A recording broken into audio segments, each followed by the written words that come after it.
എനിക്ക് തോന്നുന്നു യാത്രകളിൽ എനിക്ക് ഏറ്റവും കൂടുതൽ ഈ സ്ഥലം കാണുന്നതിനൊപ്പം ഒരുപാട് മനുഷ്യന്മാരെ പരിചയപ്പെടാൻ വേണ്ടി പറ്റുന്നുണ്ട്. ട്രെയിനിൽ ബുക്ക് ചെയ്തിട്ട് പോകാനുള്ളൊരു സാമ്പത്തികം അന്നും ഇതായിട്ട് ഇന്നത്തെ സമയത്തും എനിക്ക് ഇല്ല.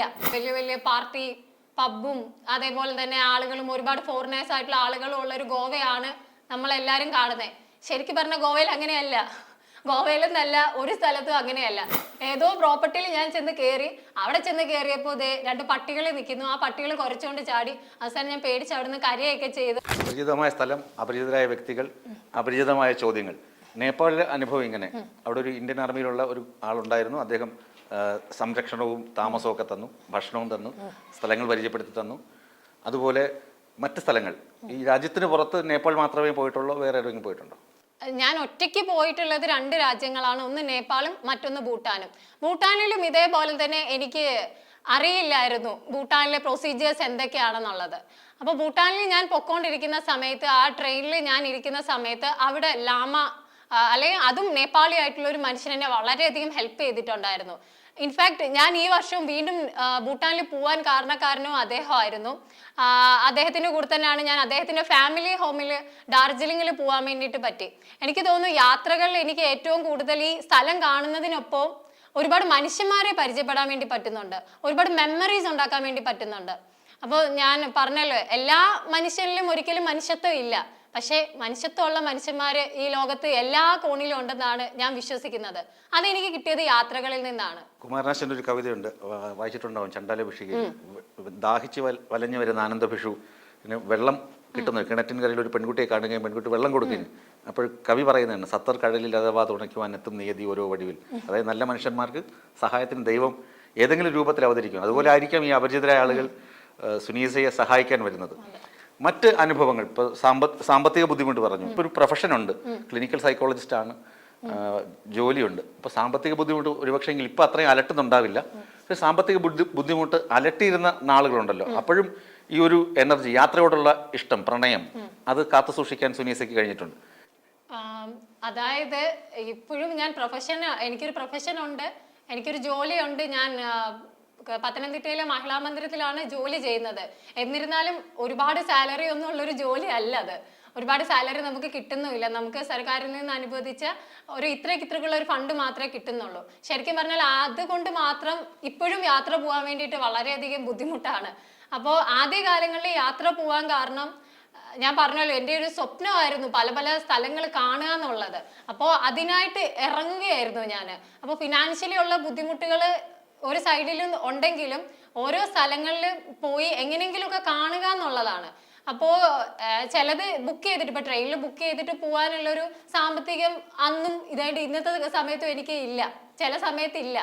അപ്പോൾ ആ ഒരു ടൈമിലെന്ന് വെച്ചാൽ മുന്നോട്ട് പോവുക, അത്ര തന്നെ ഉള്ളൂ. കയ്യിൽ ഇപ്പോൾ ഒരു 200-300 രൂപ വെച്ചിട്ടാണെങ്കിലും മുന്നോട്ട് പോവാന്നുള്ളതാണ്. 500 രൂപ കൊണ്ട് ഗോവയിൽ പോയിട്ടില്ലേ? അതെ, 500 രൂപ കൊണ്ട് ഞാൻ ഗോവയിൽ പോയിട്ടുണ്ട്. 500 രൂപ കൊണ്ട് ഞാൻ തൃശ്ശൂർ പോയിട്ടുണ്ട്, പാലക്കാട് പോയിട്ടുണ്ട്, കോഴിക്കോട് പോയി ബീച്ച് കണ്ടിട്ടുണ്ട്. അങ്ങനെ ഒരുപാട് സ്ഥലങ്ങളിൽ പോകാൻ എന്നെ കൊണ്ട് സാധിച്ചിട്ടുണ്ട്. ഗോവൻ യാത്ര എങ്ങനെ ഉണ്ടായിരുന്നു? ഗോവയിൽ ഞാനിപ്പോൾ ഒരു 6-7 വട്ടം, ഒരു 10-നകത്ത് പ്രാവശ്യം എനിക്ക് പോകാൻ വേണ്ടിയിട്ട് സാധിച്ചു.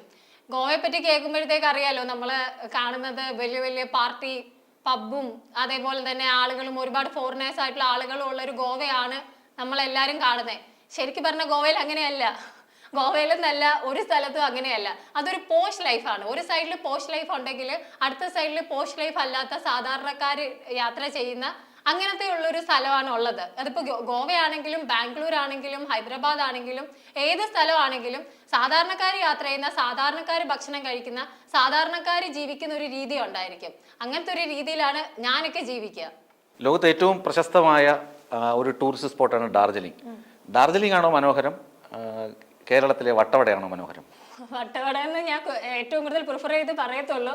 കാര്യം ഡാർജിലിംഗിൽ പോകുന്നതിനെക്കാട്ടി കൂടുതൽ എനിക്ക് പോകാൻ ഏറ്റവും ഈസിലി ആക്സസിബിൾ ആയിട്ടുള്ളതും എനിക്ക് മനുഷ്യന്മാരുള്ളതും വട്ടവടയിലാണ്. അപ്പോൾ I prefer to say it's Vattavada. തീർച്ചയായിട്ടും. പിന്നെ സ്വന്തം ഗ്രാമം കോന്നി ആണ്, പത്തനംതിട്ടയിലെ കോന്നിയാണ്, വനപ്രദേശമാണ്, കാടുമായിട്ട് ഒരുപാട് അടുപ്പമുള്ള ഏരിയയാണ്. അങ്ങനെ ഫോറസ്റ്റ് യാത്രകൾ ചെയ്തിട്ടുണ്ടോ? ഞാൻ എവിടെ പോയാലും അവിടെ കാടുണ്ടാവും. എവിടെ പോവാണെങ്കിലും കാട്ടിനകത്തേക്കായിരിക്കും പോകുന്നത്. ശരിക്കും പറഞ്ഞാൽ കേരളത്തിൽ ആദ്യത്തെ റിസർവ് ഫോറസ്റ്റ് എന്ന് പറയുന്നത് കോന്നി റിസർവ് ഫോറസ്റ്റാണ്. അത് പലർക്കും അറിയത്തില്ല. അതിപ്പോ കോന്നി താമസിക്കുന്ന പല ആളുകൾക്കും അറിയത്തില്ല. ഇപ്പൊ ഞാൻ പോലും അറിഞ്ഞത് ഈ ഇടയ്ക്കാണ്. അപ്പോൾ എന്നാലും എനിക്ക് കാടുകളിലേക്ക് പോകുന്നതാണ് കുറച്ചും കൂടി ഇഷ്ടം. ഞാൻ ഒരു ട്രൈബൽ എഡ്യൂക്കേറ്ററും കൂടെ ആയിരുന്നു. ആദിവാസി സമൂഹത്തിൽ ഞാൻ ഒരുപാട് ക്ലാസ്സസും കാര്യങ്ങളും ഒക്കെ എടുത്തിട്ടുണ്ട്.